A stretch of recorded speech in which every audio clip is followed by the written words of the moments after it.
In this class, we're going to consider the chain rule for differentiation. So when you first start differentiation, you learn some of the fundamental rules, such as the power rule, the product rule, the quotient rule, maybe how to differentiate trigonometric functions. And they cover quite a wide range of function types to differentiate, but they don't cover everything. So we need to start adding a bit more kind of versatility to the types of function that we can differentiate. And one category of function that they don't cover are composite functions. And that's when we need what we're going to look at today, which is the chain rule. So the chain rule allows you to basically differentiate a bunch more functions than you could with these other rules. So technically the chain rule is for differentiating composite functions, but it's not always immediately obvious that the function that you're dealing with is a composite function. You need to think a little bit about the fact that it is a composite. But in reality, you'll recognize when to use this rule, and that can be the challenge, not using the rule, but recognizing the rule, or recognizing when to use the rule. You'll see that the formats tend to follow along a similar pattern. For example, as we'll get into the examples, you'll see a bracket with a power would be a classic example of using the chain rule. But before we get to the examples, let's just kind of backtrack and think a little bit more about the idea of differentiating a composite function. So let's say that we've got these functions here. We've got y is some function of u, and then we've got u is equal to g, some function g of x, okay? If we merge those together to make a composite, then we can say that y is f of g of x. So I've just basically taken this u function, which is g of x, and put it inside the f function. So we get y equals f of g of x. Now, there's a rule that basically tells us that if this original function y is differentiable, and if this function u is differentiable, then the composite function will also be differentiable. Okay, so that's the first important thing. Just the fact that this composite would be differentiable based on its two original functions. Then we can consider how to actually go about taking the derivative. And there's a couple of different ways you can sort of think about this, but differentiating this function here to get dy dx, so derivative of y with respect to x, in this kind of way that we've conceptualized it here, would be equal to dy du, okay, dy du, derivative of y with respect to u, times du dx. Now, this probably looks a little theoretical at this point, and it'll make more sense once we apply it to an actual example. And so this is kind of the first format. So notice that this is almost like fractions. These are kind of not fractions in the sense that they're derivatives, but notice that dy dx would be what you would get if you times these two like fractions together, because the du dx, sorry, the du on the top and the du on the bottom here would cancel, and you'd be just left with dy dx. Okay, so that's one way that we can conceptualize this. The second way we can conceptualize it is just to think of in terms of f and g, and we can say the derivative with respect to x of this composite function, which is f of g of x, like this, is going to be equal to, and this can also be a little confusing in general terms, but it's basically the derivative of this overall function, which is going to be f prime of g of x multiplied by the derivative of the internal function, which is g prime of x. That really is, in essence, how the chain rule for composite functions works. You take the derivative of the sort of overall function, and then you multiply that by the derivative of the internal function. And that's actually what this is saying as well.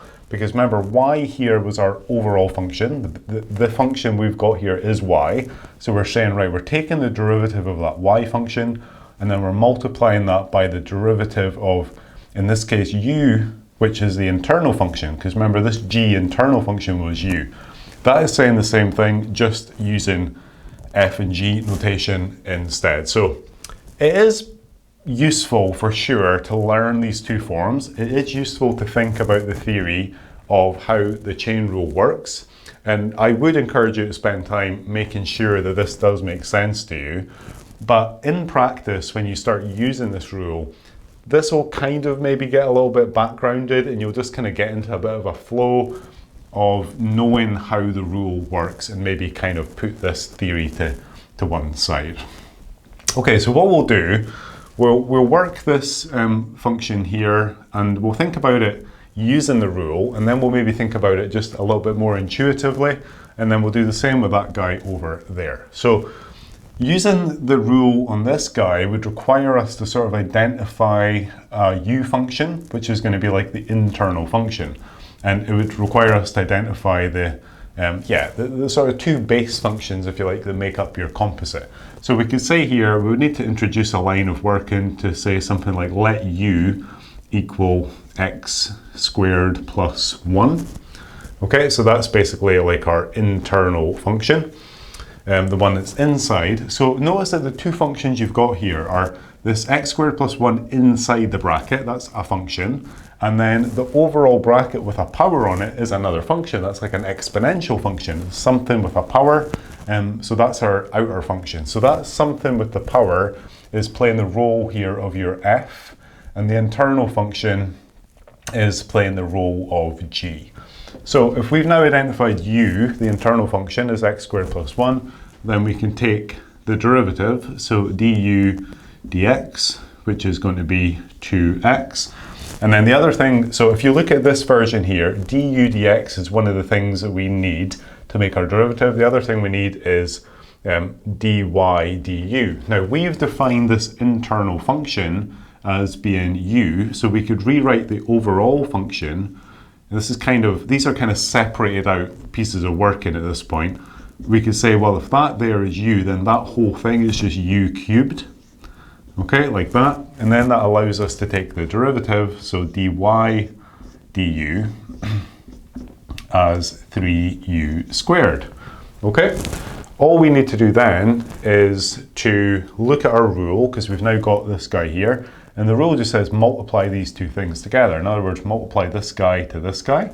So if we go ahead and do that, then we get dy du. So actually, let's just write it out in full. So we're going to get dy dx equals dy du times du dx. Okay, because that's what the rule says. Dy du is 3u squared.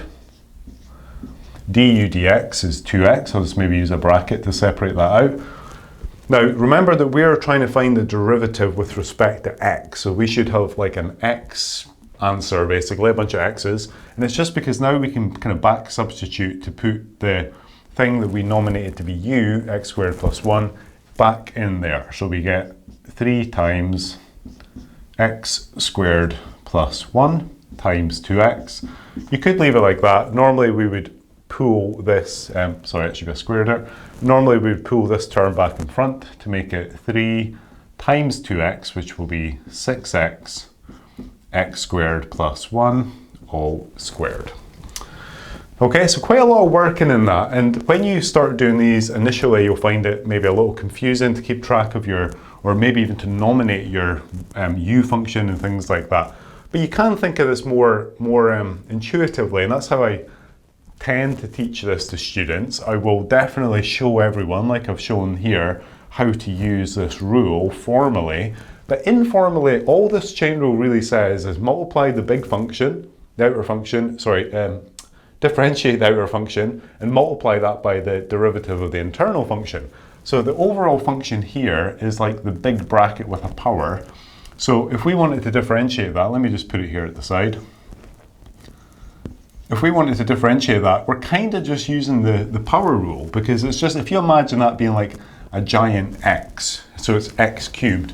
Well, the power rule just says multiply by the power, and then leave your like x or whatever it is. In this case, it's the bracket x squared plus 1 alone. Take 1 off the power. And then the thing that makes it the chain rule is then multiplying by the derivative of the inside of the bracket. The derivative of the inside is 2x. So multiply this by 2x. Tidy that up by multiplying the 3 and the 2x together, and you get 6x, x squared plus 1 all squared, which is what we got down there. So you can very much like shorthand these. And in fact, at the end of this lesson today, we're going to talk about something called the general power rule, which is effectively what I've used there to rather than going through all of this work. But sometimes you do need to work through these when you get into maybe more advanced problems. So I'm going to keep emphasizing that there are shortcuts, like practical shortcuts, like what I just did there, where you could take the derivative of this using the chain rule in literally like 15 seconds, or you could take a minute or 2 minutes even to do it this long-winded way.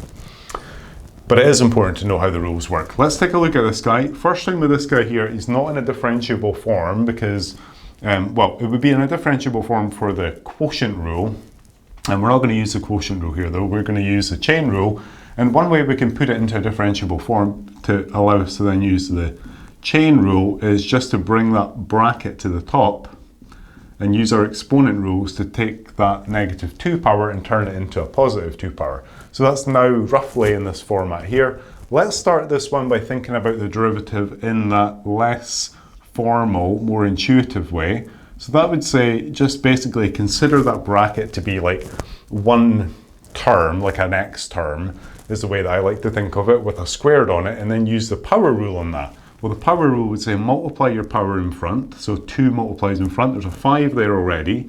So that's going to become a 10. Leave the bracket alone. Take 1 off the power, which is going to go down to a power of 1. So we won't bother putting that on. That would be the power rule. The thing that makes it then the chain rule is multiplying by the derivative of the inside of the bracket, which is just 2, using the power rule. Take one more line to times the 2 and the 10 together to get 20, bracket 2x minus 3. Now, if we then go through this more formally, we should get the same result. So let's have a go at that. So let's nominate our internal function to be u. So let u be 2x minus 3. That means that we can take du dx, the derivative of u with respect to x, which comes out to be just 2. Because we've nominated this thing here to be u, then this function is now 5u squared. So f of x can be rewritten as 5u squared, okay, like that. And then we could take our, this one's actually a little bit, I should maybe have used the other rule for this one because the function was written in terms of f rather than in terms of y. But I'll tell you what we'll do. We'll just actually put a y there. Just remember that y and f of x are kind of interchangeable. So just to keep the notation to use this version rather than this version, although they are basically saying the same thing, I'm just going to switch that up to a y. So now we can take our dy du, which is just using the power rule. 2 times 5 is 10. U reduce the power by 1, so it goes down to a power of 1.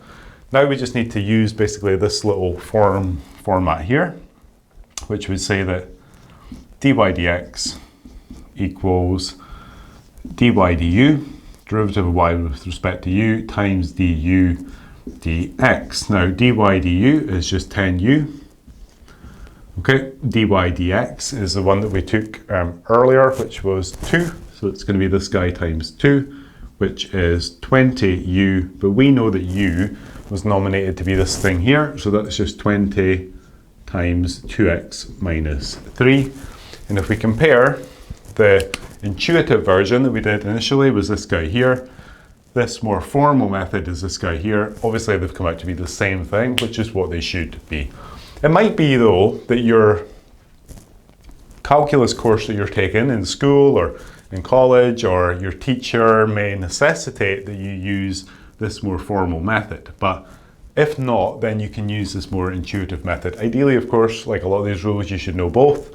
This would be the sort of the mathematician's way of doing it, the formal way, and this is a little bit shortcutted.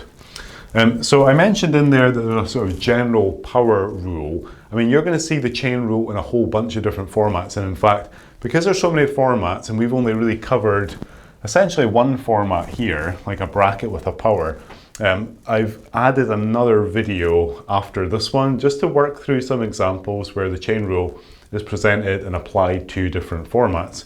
But a lot of them will be in this format, and we can apply here what we could call sort of a general power rule. So if you have your original function y equal to some function of, well, let's call it some function u of x to the power of n, then what the chain rule is telling us is that if we want to take our derivative, so dy dx, where you've basically got a bracket with a power and an internal function, which is what we had here. And this has got its own special name because this is so often the format that you use the chain rule in. But basically here we would apply the power rule. This is just exactly what I've done here, but more formalized. So we would apply the power rule to bring the n in front, leave the internal sort of function the same, take one off the power. So just using the power rule, but then multiplying this by the derivative of the inside of the bracket. The inside of this is u dash x, or du dx if you prefer to write it like that. So let's just call it u dash x, or it could be du dx. So that's just basically a formula, if you like, that formalizes exactly what we did here, but in the shorthanded way. That's effectively the rule that we use to get these shorthanded results. So have a think about that as well. So it is a little confusing in the sense that you've got different notations to use the chain rule. This is really just dependent upon whether you're using y or f and g. And then you've got this kind of special version of the chain rule, which is actually, again, just saying exactly the same thing. It's a derivative of the overall function multiplied by the derivative of the internal function, but applied to a particular case, which is where you've got some function in a bracket to a power, which is just a really common presentation of the chain rule. Chain rule is super important. It comes up in a whole bunch of different techniques. It's really, really key for your calculus, differential calculus going forward. So please do spend some time trying to get your head around the theory and a couple of examples that I've worked there.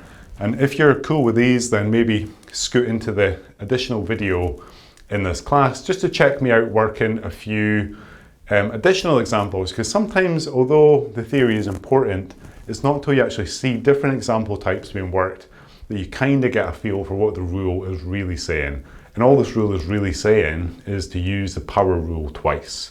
And you'll see that as you start to work more examples. So like a lot of rules, it seems complicated in theory. In practice, maybe not quite so difficult. So I hope that makes sense. And when you're ready, just check out those examples in the next video.